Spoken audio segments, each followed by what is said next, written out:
अगर किसी कारण से आपको वाहवाही मिल रही है तो वाहवाही वो ट्रैप में भी कन्वर्ट हो सकती है अगर आप समय के बदलाव को समझते हुए अपने आप को नहीं बदलते, अपने आप को अपग्रेड नहीं करते। क्या आपको लगता है ये बात कहीं पंजाब पर भी लागू हो सकती है? पंजाब ग्रीन रिवॉल्यूशन के लिए जाना जाना जाता रहा है। एक समय जब भारत 1960s में स्ट्रगल कर रहा था फूड सिक्योरिटी से। 1962 का वॉर, फिर 65 का वॉर, फिर 64, 65 एंड 65, 66, ये वाले जो ईयर्स थे बड़े ट्रबलसम ईयर्स थे। लगातार 2 हमने ड्रॉट्स फेस किए थे। उस समय भारत के पास क्या चॉइस थी? एक तरफ हम PL 480 प्रोग्राम पर निर्भर थे यूएसए के, तो क्या करें? तो ऐसे में green revolution was the only option. यहां पर पंजाब, हरियाणा और वेस्टर्न उत्तर प्रदेश का ज्योग्राफी एडिशन कर दीजिए इंफ्रास्ट्रक्चर, और फिर उसमें ऐड कर दीजिए एग्रीकल्चर पॉलिसी। अब इनका कॉम्बिनेशन था कि यहां पर ग्रीन रिवॉल्यूशन फ्रूटफुल साबित हुआ in terms of expanding production. आज का फोकस पंजाब पर है। शुरू करने से पहले मैं आपके मन में कुछ सवाल डालना चाहूंगा।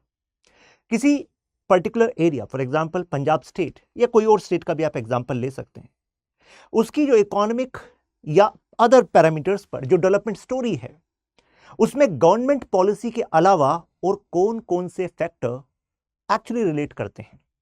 मैं दोबारा रिपीट कर दूं, मैं कह रहा हूं कि गवर्नमेंट पॉलिसी एक बात है, लेकिन गवर्नमेंट पॉलिसी के अलावा और कौन कौन से फैक्टर्स जो हैं वो डिसाइड करते हैं कि किसी राज्य का इकोनॉमिक, इसके अलावा जो अदर सोशो इकोनॉमिक इंडिकेटर्स हैं यानी कि डेवलपमेंट के पैरामीटर्स हैं, हेल्थ, एजुकेशन एटसेट्रा, तो उस पर वो कहां स्टेट खड़ा होता है, इसमें कौन कौन से कारण जिम्मेदार होते हैं।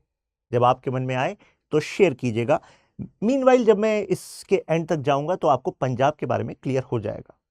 इस वीडियो को मैंने 3 पार्ट में डिवाइड किया है। सबसे पहले क्या चल रहा है, उसके बाद 3 सेक्शंस में जानेंगे, एग्रीकल्चर, इंडस्ट्री और सर्विस सेक्टर। पंजाब की ग्रोथ स्टोरी कहां से शुरू हुई और कहां पर। यह कहा जाता है कि अगर ग्रीन रेवोल्यूशन का एक फुल सर्कल माना जाए तो पंजाब में पूरा हो गया है। यानी कि आपने ग्रोथ देखी ग्रीन रेवोल्यूशन से, आपने फिर एक स्टैग्नेशन देखी और फिर आपने स्लंप देखा। तो आज हम पंजाब में उस स्लंप पर हैं। अगर उसके ग्रीन रेवोल्यूशन का अगर रोल देखें पंजाब की ग्रोथ स्टोरी में, तो जब 3 सेक्शंस हो जाएंगे इसके बाद हम डिस्कस करेंगे कुछ मिथ्स अराउंड पंजाब डेवलपमेंट। तो बात करेंगे कि वो जो बातें कही जाती हैं क्या वो सही है, तो उस पर कुछ तथ्य होंगे, कई स्टेट्स के साथ कंपैरिजन करेंगे, बड़ा इंटरेस्टिंग पार्ट होने वाला है। और उसके बाद लास्ट में आपका एक क्वेश्चन होगा। यह टॉपिक आपके जीएस पेपर 2 गवर्नेंस से भी कनेक्ट करेगा और जीएस पेपर 3 में इकोनॉमिक डेवलपमेंट से। शुरू करते हैं। पंजाब रोल मॉडल से आज एक क्राइसिस मॉडल की तरफ जा रहा है।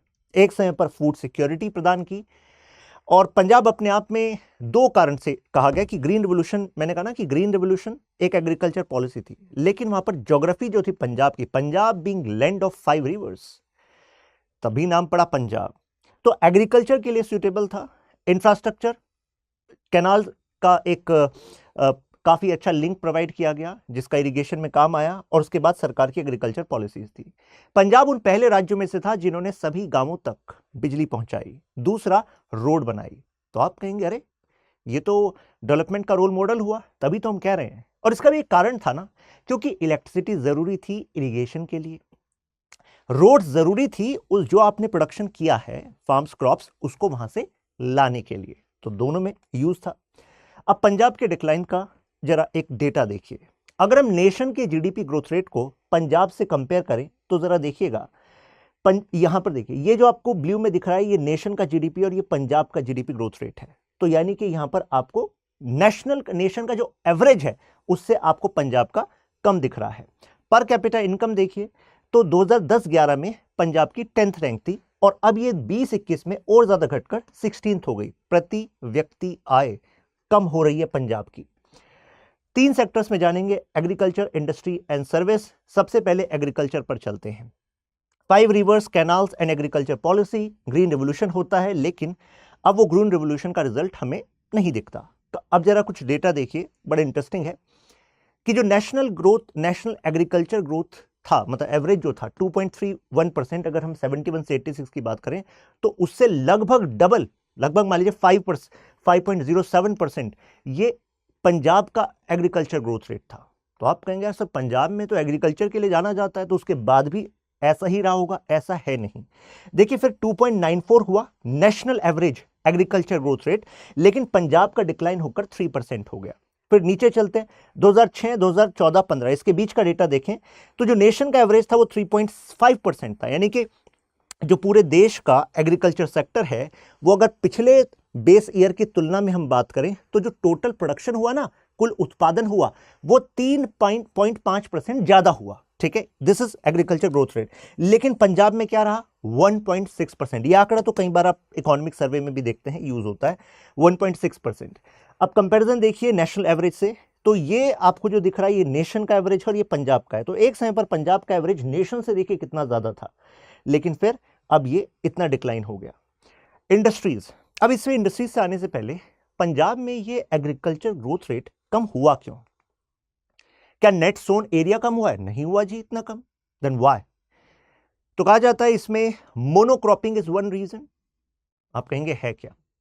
सरकार ने 1965 में एक एग्रीकल्चर प्राइस कमीशन बनाया। इस बात को लिख भी लीजिएगा अगर आपको एग्जाम में आप टॉपिक तैयार करना है। एग्रीकल्चर प्राइस कमीशन, जिसको बदलकर 85 में कर दिया गया था CACP, commission for agriculture cost and price. 60s की बात करूं तो कुल 21 क्रॉप हम पंजाब के क्रॉपिंग सिस्टम में देखते थे।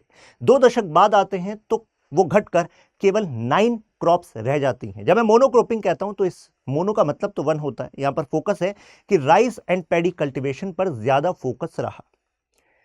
अगर मैं 1 दशक की बात करूं 60s से, अब मैं 60s से अगर मैं 70s में जाऊं तो हमने पैडी कल्टीवेशन में एक बहुत तेजी से बढ़त देखी, लगभग डबल का ग्रोथ रेट देखा। आप कहेंगे मतलब क्या हुआ इससे?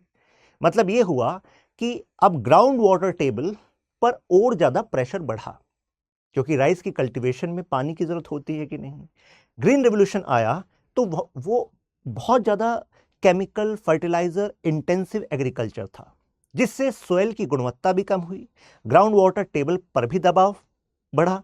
तो कहने का मतलब यह हुआ कि जो ग्रीन रेवोल्यूशन के बेनिफिट्स थे वो एक तरीके से कुछ समय के लिए रहे, और उसके बाद जो पंजाब का जो गुणवत्ता थी एग्रीकल्चर की उसमें हमने डिक्लाइन देखा। अब कहा गया कि इसका सॉल्यूशन यह है कि आप पर हेक्टेयर लैंड पर अगर टेक्नोलॉजिकल मॉडर्नाइजेशन कर दें और लैंड पूलिंग कर दें, तो इसमें आइडिया दिए गए कि फार्मर्स प्रोड्यूस ऑर्गेनाइजेशंस बना दें, कोऑपरेटिव फार्मिंग कर लें। लेकिन ये जो आइडियाज हैं ये आज तक भारत की खेती में उतने सक्सेसफुल नहीं देखे गए। राइट? कई कारण है इसमें, लैंड रिकॉर्ड्स पूरा ना होना, प्लस एग्रीकल्चर हमारे देश में केवल इकोनॉमिक एंगल से नहीं कनेक्ट किया जाता। राइट? एग्रीकल्चर लैंड को मदर से कनेक्ट किया जाता है। Sentiment is also connected. The sentiment we have also observed in this recent जो स्टेप था गवर्नमेंट का, वो अटेम्प्ट था कि एग्रीकल्चर को मॉडर्नाइज करेंगे थ्रू फार्म लॉज। तो वहां पर भी हमने देखा कि क्योंकि इंप्लीमेंटेशन में साझा नहीं किया गया डिफरेंट स्टेक होल्डर्स के साथ, तो वहां पर हमने वो जो इमोशनल एंगल है वो हमने राइज होते हुए देखा। फिर वो इमोशनल रीजन और फिर वो पॉलिटिकल रीजन में तब्दील हो जाना, और उसकी वजह से कई सारे रिफॉर्म ना हो पाना। अब रिफॉर्म क्या होने चाहिए, सभी स्टेक होल्डर्स को ये सब बातें करके और फिर इसका कोई निष्कर्ष निकालना चाहिए कि क्या ऐसा तो नहीं है कि जो APMCs हैं, ये जो मिडल मैन हैं, जो जिनके क्लचेस में कई सारा जो फार्मर प्रोड्यूस है, उसको हमें ग्रेजुअली लिबरलाइज करने का भी ऑप्शन किसानों के पास रहे, जिससे कि वो अदर ऑप्शंस में बेटर प्राइस अगर मिल सके तो उसको भी देख सके। तो इस पे अभी ब्रेनस्टॉर्मिंग करनी होगी, यानी कि टेक्नोलॉजिकल इंटरवेंशन। अगर जो हमने डीमेरिट्स देखे हैं, डीमेरिट्स को ऑफसेट करने के लिए राइस कल्टीवेशन को शिफ्ट करना, लेस वाटर इंटेंसिव क्रॉप्स को वहां पर डालना, डाइवर्सिफिकेशन ऑफ क्रॉपिंग करना, ये कुछ सॉल्यूशंस यहां पर हो सकते हैं। अब इंडस्ट्रीज नेग्लेक्टेड की बात करते हैं। अब यहां पर बहुत ही इंटरेस्टिंग केस स्टडी है पंजाब की। पंजाब जाना जाता है अपने रेजिलियंस के लिए। पंजाब ने 1947 का बंटवारा देखा, उसके बाद आपको क्या लगता है कि इकोनॉमिक सेटबैक कितने समय तक चला होगा? अगर मैं इंडस्ट्रीज पर बात करूं तो शायद सोचेंगे सर 15 साल के आसपास तो चला होगा, लेकिन यहां डेटा देखिए कुछ और कह रहा है। EPW का आर्टिकल बता रहा है कि नंबर ऑफ फैक्ट्रीज 1947 में 2311, लेकिन 1955 में हम जाते हैं तो सीधे हम देखते हैं 54,250 फैक्ट्रीज। तो आपको नहीं लगता कि रिकवरी पंजाब ने बहुत फास्ट दिखाई थी? अपने आप में एक इंटरेस्टिंग केस स्टडी है। पार्टीशन में हमने social level, economic level, political level पर डेवास्टेशन देखा, one of the largest mass migration in this history of Indian मतलब सब कॉन्टिनेंट एज वेल एज अगर हम यूरेशिया को भी देख लें तो फिर भी एक ऐसा नज़ारा देखने को मिला। पंजाब में फैक्ट्री में होजरी, आप bicycle production, sports industry, textile, ये काफ़ी फेमस रहे। पंजाब की इंडस्ट्री 21.75% पर ग्रो हुई जब हम 80s और 85 के बीच की बात करते हैं। अब कनेक्ट कीजिएगा कि वही समय था कि जब मिलिटेंसी अब बढ़ने लग रही थी, तो मिलिटेंसी का भी एक इंपैक्ट इंडस्ट्री पर हुआ होगा कि नहीं हुआ होगा? बिल्कुल हुआ होगा। आप यहां पर देखिए, जो नेक्स्ट 5 इयर्स था मिलिटेंसी का, तो वहां पर हमने जो ग्रोथ है इंडस्ट्री में उसमें डिक्लाइन देखा। तो आपको समझ में आया, अच्छा एक रीजन तो मिलिटेंसी रहा होगा। लेकिन क्या मिलिटेंसी पूरी तरह रीजन था? क्योंकि मिलिटेंसी वाले पीरियड में हमने 10.75% का ग्रोथ रेट देखा। हालांकि अगर ये ग्रोथ रेट डिक्लाइन हो रहा है तो जाहिर सी बात है पंजाब के लिए नेगेटिव था, और ग्रेजुअल ही डिक्लाइन होता है। इमीडिएटली तो सारी की सारी इंडस्ट्रीज नहीं चली जाएंगी, वो थोड़ा टाइम लेती हैं।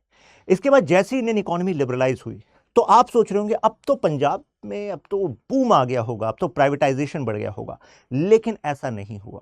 इसके बाद जो आंकड़े हैं वो बिल्कुल ही उल्टे हैं। जरा देखिए, यहां पर इंडस्ट्रीज ग्रोथ स्टॉल्ड एट 1.87%, अगर मैं 1992 और 1997 का डेटा बताऊं, और इस वाले पीरियड में 1998 से 2000 के बीच में 0.98%, ये ग्रोथ रेट रह गया।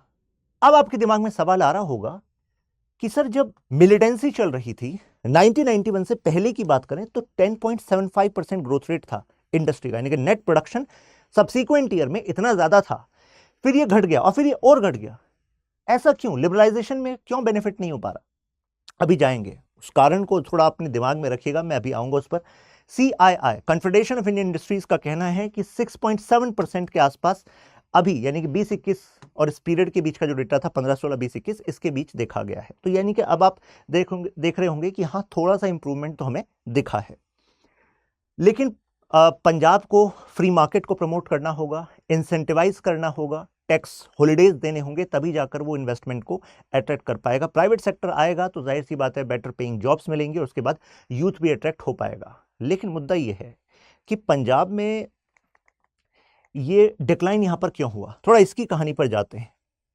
यह कहा जाता है कि इससे पहला वाला जो पीरियड था, लिबरलाइजेशन से पहला वाला, उसमें इंडिया का इकोनॉमिक मॉडल स्टेट सेंट्रिक होता था। माना जाता था कि जो पब्लिक सेक्टर अंडरटेकिंग्स हैं, सरकार उन पर पैसा खर्च करती है तो वो ड्राइवर हैं इंडिया की इकोनॉमी के। लेकिन क्या पंजाब में उतना ही इन्वेस्टमेंट हो रहा था पब्लिक सेक्टर का जैसे कि देश के अन्य इलाकों में? तो वन रिपोर्ट सेज दैट कि प्रोपोर्शनली कम इन्वेस्टमेंट पंजाब की तरफ देखा गया। तो क्या यह रीजन है 1991 के बाद का भी? नहीं। कारण 1991 के बाद हमने देखा ग्रेजुअली प्राइवेट सेक्टर जो है मेन एंकर बन गया। तो प्राइवेट सेक्टर मेन एंकर बन गया तो पंजाब में प्राइवेट सेक्टर कहां है? तो पंजाब में प्राइवेट सेक्टर कई सारे कारणों पर निर्भर करेगा। नंबर 1 कि पंजाब की सरकार लैंड पार्सल उनको कैसे दे रही है। जैसे कि आंध्र प्रदेश, गुजरात, महाराष्ट्र, यूपी, कितने सारे प्रदेशों ने लिबरल पॉलिसीज रखी for allotment of lands for industries. लेकिन क्या पंजाब में वैसा हो रहा था? नो। प्लस कॉम्पिटिटिवली आप कहेंगे जो इंडस्ट्रीज वहां थी उनका क्या हुआ? जैसे आप हिमाचल की बात करें, उत्तराखंड की बात करें, अगर 2000 के आसपास जाएं तो हिमाचल, उत्तराखंड जैसे हिली स्टेट्स में इन्वेस्टमेंट को प्रमोट करने के लिए सेंट्रल गवर्नमेंट ने भी इंसेंटिवाइज किया, प्लस उन स्टेट्स ने भी इंसेंटिवाइज किया। तो इसी वजह से पंजाब की कितनी सारी जो फार्मा कंपनीज थी वो पंजाब से शिफ्ट हो गई। एग्जांपल हिमाचल के बद्दी में, Baddi is one case study. क्यों? क्योंकि भाई इंसेंटिव मिल रहे हैं स्टेट गवर्नमेंट से भी, सेंट्रल गवर्नमेंट से भी, तो जाहिर सी बात है भाई इन्वेस्टमेंट तो वहां मूव होगा जहां पर उसको ज्यादा प्रॉफिट मिलेगा, राइट? टैक्स ब्रैकेट्स मिल रहे हैं, टैक्स कम है तो वो वहां पर शिफ्ट हो गए, राइट? तो एक रीजन तो ये हो गया। तो पॉलिसी वाला रीजन भी था, प्लस कंपैरेटिवली अगर ल्यूक्रेटिव अदर डेस्टिनेशंस मिल जाएंगी तो आपके राज्य को भी अपनी पॉलिसी को चेंज करना पड़ेगा टाइम से। वो पंजाब ने वहां पर नहीं करा, ये एक रीजन था। अब यही मैंने आपको एग्जांपल बताया, कितने सारे जो अदर स्टेट्स हैं वो बेटर प्रोवाइड कर रहे थे। अब चीप अवेलेबिलिटी थी लैंड की, तो इस वजह से इंडस्ट्रीज जो है शिफ्ट हो गई, जैसे टेक्सटाइल इंडस्ट्री हो गई। बाइसिकल इंडस्ट्री में भी कहा जा रहा है कि ग्रेजुअल शिफ्ट आ रहा है टू अदर स्टेट्स, ये चिंता वाली बात है। सर्विस सेक्टर की बात करें, सर्विस सेक्टर जैसे आईटी की बात करें, तो पंजाब में आईटी पर फोकस नहीं किया गया। यह कहा गया कि जो 10 से 15 साल का विंडो था जिसमें एक बहुत ज़बरदस्त बूम आया इंडिया में। एग्रीकल्चर से हमने शिफ्ट देखा सर्विस सेक्टर की तरफ, और सर्विस सेक्टर लार्जेस्ट कंट्रीब्यूटर बन गया भारत के जीडीपी का। और ऐसे में पंजाब ने इस पूरे ट्रैक को मिस कर दिया, राइट, अनटच्ड ही रहा। अब कौन जिम्मेदार है? पॉलिटिकल क्लास जिम्मेदार है, एज पर डेरेन एसमोगलू, कि जो पॉलिटिकल इंस्टीट्यूशंस होते हैं किसी एरिया के, वो उसकी ग्रोथ स्टोरी में बहुत बड़ा रोल प्ले करते हैं। वही डिसाइड करते हैं कि इकोनॉमिक इंस्टीट्यूशंस कैसे इन्वेस्टमेंट को अट्रैक्ट करेंगे, क्योंकि अगर इन्वेस्टमेंट आएगा तो जाहिर सी बात है जॉब आएंगी, जॉब आएंगी तो वहां का जो यूथ है उसको पता होगा कि अगर मैं इतना पढ़ लूं तो मुझे एक बेटर लिविंग स्टैंडर्ड मिल जाएगा। और उसको आसपास जॉब नहीं मिलेंगी तो फिर वो एजुकेशन में ही क्यों इन्वेस्ट करेगा। पंजाब का जो एवरेज हम ग्रोथ रेट यहां पर देख रहे हैं ये 7%, 12th पोजीशन यानी कि सर्विस सेक्टर में। अब जरा एक कंपैरिजन आप यहां से देख लीजिए। एक्चुअली कर्नाटका देखिए 10% हम एवरेज ग्रोथ रेट देख रहे हैं, और यहां पर पंजाब आ रहा है 7%। तो service sector growth rate slow pace रहा है पंजाब में। उस फेज में जो इनिशियल 10 से 15 ईयर्स थे उसमें अनटच रहा है, और अभी 7% है। इनलैंड ट्रेड विद पंजाब भी पाकिस्तान भी कहा जाता है। पाकिस्तान के साथ ट्रेड बंद हो जाने से कहा जाता है लगभग 50,000 के आसपास लोग प्रभावित हुए, 50,000 के आसपास, 9,000 के आसपास फैमिलीज। अब ऑब्सेशन विद कनाडा, आमतौर पे एक ऐसा परसेप्शन बनता है कि कितने सारे जो लोग हैं पंजाब से कनाडा में हैं, तो रेमिटेंसेस पंजाब कनाडा से ही सबसे ज्यादा आते होंगे पंजाब में, ऐसा बनता है एक परसेप्शन। जबकि ये परसेप्शन फॉल्टी है, राइट। ऐसा क्यों उस पर जाते हैं? एक और एंगल लीजिए। पंजाब में एग्रीकल्चर में जो यूथ है वो नहीं अपना जीवन देना चाह रहा, उसके लिए ज़्यादा ल्यूक्रेटिव डेस्टिनेशन है कनाडा। तो ऐसे में जो एग्रीकल्चर में लेबर है वो कहाँ से आ रही है? बिहार से आ रही है, झारखंड से आ रही है, ईस्टर्न उत्तर प्रदेश से आ रही है। लेकिन पंजाब का जब ये यूथ कनाडा जा रहा है तो इसमें से जो बड़ा नंबर है यूथ का वो ऐसा है जो हाईली स्किल्ड नहीं हो पा रहा। अब आप लो स्किल में अगर कनाडा जा रहे हैं तो ऐसे में कंपैरेटिवली आपको लो पेइंग जॉब मिलेंगी कि नहीं मिलेंगी? और लो पेइंग जॉब मिलेंगी तो जाहिर सी बात है आपकी जो कैपेसिटी है टू सेंड रेमिटेंस वो ज्यादा होगी कि कम होगी? कम होगी। नाउ ये वाला बात आपको बताया कि लो पेइंग कैपेसिटी हो रही है। अब जरा डेटा देखिए, कनाडा का नाम आपको कहां दिख रहा है? यहां देखिए, मतलब यूएई हमारे यहां टॉप रेमिटेंस का सोर्स है, और कनाडा यहां पर इतने नीचे है। मतलब Qatar, UK, Kuwait, Oman, Saudi, US, UAE, they are far more. तो ऐसे में एक ना प्रीलिम्स बेस्ड क्वेश्चन बन जाता है, what are the top 3 remittance source for India? तो ध्यान रखिएगा यूएई, यूएस और सऊदी अरब। और कमेंट में मुझे बताइएगा कि कौन से स्टेट में सबसे ज्यादा रेमिटेंसेस करंटली आ रहे हैं इंडिया में। अगर किसी का आंसर केरला आ रहा है तो शायद आपका आंसर गलत है, बताइएगा और इसका कारण क्या है। अब जरा मिथ्स पे आ जाते हैं। पहला है fear of war with Punjab. ये का कहना है कि देखो पंजाब में ना इस वजह से इंडस्ट्रियलाइजेशन और नहीं आ पाया क्योंकि इंडस्ट्रीज को डर है कि पंजाब क्योंकि बॉर्डर कनेक्ट करता है पाकिस्तान के साथ, तो वॉर हुआ तो इंडस्ट्रीज को सबसे पहले नुकसान होगा। क्या आपको ऐसा लगता है?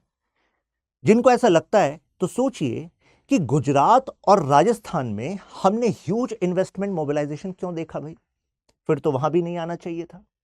कुछ लोगों का कहना है कि पब्लिक सेक्टर का इतना इन्वेस्टमेंट नहीं हुआ, इस वजह से ऐसा हुआ। लेकिन 1991 के बाद तो प्राइवेट सेक्टर मेन मोटिव है, राइट। गुजरात और राजस्थान इस मिथ को यू कैन से बस्ट कर रहे हैं। Sikh terrorism cost Punjab decline, ये कहा गया। लेकिन आप ये देखिए कि ये एक फैक्टर है। पंजाब का कहना है कि हमारे यहाँ सिख टेररिज्म में कॉम्बेटिंग में हमारा बहुत ज़्यादा पैसा गया, और ये भी एक बड़ा कारण है हमारे ऊपर डेट का। लेकिन माओइस्ट रीजन की बात करते हैं, छत्तीसगढ़ की बात करते हैं, तो क्या वहां पर जो ग्रोथ रेट है वो इतना ही कम है जितना कि हम पंजाब में देख रहे हैं? वहां तो ऐसा नहीं है। फिर यानी कि ये जो है ये एक बहाना नहीं चल सकता, राइट। ये एक रीजन है, ये एक बहुत बड़ा रीजन है, बट द पॉइंट इज हम अदर स्टेट्स में जो हो रहा है उससे सीख भी सकते हैं। जरा छत्तीसगढ़ का देखिए, 9.1% पर ईयर, 2002 से 3 और 2010-11 इसके बीच में। तो यानी कि फास्टेस्ट ग्रोइंग स्टेट बन गया छत्तीसगढ़। तो यानी कि छत्तीसगढ़ के मॉडल को यहां पर यूज किया जा सकता है, राइट। पंजाब पॉलिटिशियंस कहा कि पंजाब पॉलिटिशियंस का कहना है कि ह्यूज डेट का कारण है कि हमें सेंट्रल गवर्नमेंट से ड्यू सपोर्ट नहीं मिला। तो देखिए 13वीं जो फाइनेंस कमीशन रिपोर्ट है उसने भी ये बात कही कि सेंट्रल गवर्नमेंट को एडिशनल फंडिंग पैकेज देना चाहिए पंजाब को, because they are combatting this militancy. तो दिल्ली का कहना है कि sufficient amount and additional amount were also given to Punjab So this particular allegation cannot be wholesome. This is one challenge. Obviously, that's a challenge. But the point is that cannot be a reason for whole picture, right? तो ये disputed है point. Finance ministry ने यही बात कही जो मैंने आपको बताई. मिनिस्ट्री ऑफ फाइनेंस का कहना है slow growth of GDP, slow revenue growth और इलेक्ट्रिसिटी सब्सिडीज. तो ये कुछ कारण है जिसकी वजह से ऐसा हो रहा है. तो यानी कि अगर स्लो ग्रोथ जीडीपी है तो आपको ऐसे इकोनॉमिक मॉडल को अपनाना होगा जिससे कि आपके यहां पर बूस्ट आए टोटल प्रोडक्शन में. तो यानी कि आपको मैन्युफैक्चरिंग, एमएसएमई को पुश करना पड़ेगा, सर्विस सेक्टर को अट्रैक्ट करना पड़ेगा, रेवेन्यू ग्रोथ भी आपका तभी होगा. इसके लिए आपको इंसेंटिवाइज करना पड़ेगा प्राइवेट सेक्टर को, राइट. इलेक्ट्रिसिटी सब्सिडी को रैशनलाइज करना पड़ेगा. Punjab is very distant from the sea. ये कारण दिया जाता है, देखो ये रहा पंजाब, लेकिन देखो ट्रेड तो वहीं बढ़ सकता है जहां पर पोर्ट से कनेक्टिविटी हो, ऐसा कहा जाता है. ठीक है, पोर्ट से कनेक्टिविटी एक बहुत बड़ा फैक्टर है जिसके कारण गुजरात और महाराष्ट्र का जो स्टेट जीडीपी है वो अमंग द टॉप रहता है. ये एक फैक्टर है. लेकिन क्या पंजाब की पूरी पिक्चर, जो पूरी डेस्टिनी है, वो ज्योग्राफी से ही तय होती है? ऐसा तो नहीं है, क्योंकि हमारे पास अदर एग्जांपल्स है. देखिए हिमाचल, उत्तराखंड. तो हिमाचल का ग्रोथ रेट कैसे बेटर हो रहा है, उत्तराखंड का ग्रोथ रेट कैसे बेटर हो रहा है? तो उत्तराखंड तो देखिए, उत्तराखंड से कौन सा ज्योग्राफी यहां पर सी पोर्ट से कनेक्टेड है भाई, राइट. तो मुझे लग रहा है कि ये बात आपको क्लियर होगी कि लैंडलॉक्ड होना भी पूरी पिक्चर शो नहीं करता, पूरे रीजन वो भी नहीं है. तो वे फॉरवर्ड मुझे लग रहा है आपको समझ में आया होगा कि पॉलिटिशियंस को ओल्ड मिथ्स को साइड करना होगा. पॉपुलिस्ट पॉलिसीज के साथ साथ आपको ध्यान रखना पड़ेगा कि पॉपुलिस्ट पॉलिसीज से आप शॉर्ट टर्म में अपनी सरकार बना लेंगे, लेकिन लॉन्ग टर्म में भी जो पंजाब पर डेट बढ़ता जा रहा है उसका जवाब देगा कौन? अल्टीमेटली वो टैक्स पेयर्स मनी से ही कहीं ना कहीं निकलेगा. अल्टीमेटली उसका नेगेटिव इंपैक्ट पंजाब के यूथ की जो अपॉर्चुनिटीज मिस हो रही हैं उसको भरना पड़ रहा है. तो पंजाब की पॉलिटिकल क्लास इस बात को तभी समझेगी जब पंजाब का जो युवा है और पंजाब के जो लोग हैं वो इस बारे में जागेंगे. इन्वेस्टमेंट करना होगा एजुकेशन में, हेल्थ केयर में, because these are like the, you can say, a base of any growth story of any area. जो क्रोनिक पावर शॉर्टेजेस की इशू है, ऐसे में आपको रेशनलाइज करना पड़ेगा अपनी पावर सब्सिडीज को भी, राइट. क्योंकि जो क्लास इसका इस्तेमाल कर रही है तो वो क्लास इसके लिए पे करे. इस मॉडल पे आपको चलना होगा. एग्रीकल्चर मार्केट मैंने आपको बताया कि इसमें लिबरलाइज कैसे किया जा सकता है, डिफरेंट स्टेक होल्डर्स के साथ मिलकर कुछ मीनिंगफुल सॉल्यूशन निकालना होगा, तभी जो है प्राइवेट सेक्टर का इन्वेस्टमेंट एग्रीकल्चर की में भी आएगा पंजाब में. अब क्वेश्चन है, examine the economic development and associated issues of Punjab and provide suggestions for the same. तो मुझे लगता है कि इस वीडियो में आपको जो सारे इश्यूज हैं लाइन से समझ में आए. हमने स्टार्ट कैसे किया, पिक्चर, फिर एग्रीकल्चर इंडस्ट्री सर्विस सेक्टर क्या है, क्यों है, फिर डिकोडिंग मिथ्स, और फिर लास्ट में एक क्वेश्चन.